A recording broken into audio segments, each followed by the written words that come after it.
In all the history of respiratory-borne viruses of any type, asymptomatic transmission has never been the driver of outbreaks.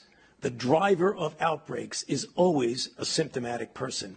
Even if there's a rare asymptomatic person that might transmit, an epidemic is not driven by asymptomatic carriers.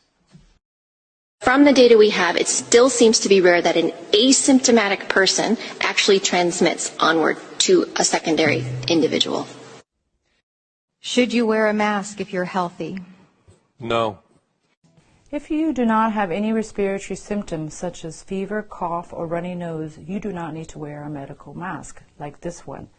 If you have cough, fever, and difficulty breathing, you should wear a mask and seek medical care. If you do not have these symptoms, you do not have to wear masks because there is no evidence that they protect people who are not sick. Masks are really not necessary and they may actually be unhelpful. Right now in the United States, people should not be walking around with masks. There's no reason to be walking around with a mask. One is that we are often asked why we're not wearing masks. People think that there should be masks worn at all times.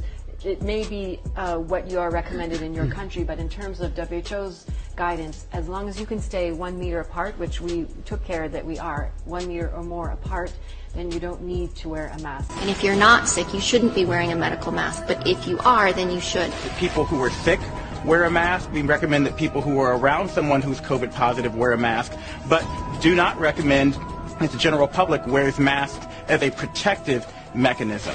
Nearly 500 people were recently exposed to a COVID-positive asymptomatic carrier. 0 got sick.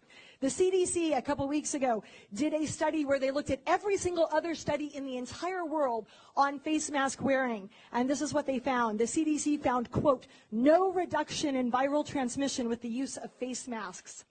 That was non-pharmaceutical measures in non-healthcare settings, May 2020.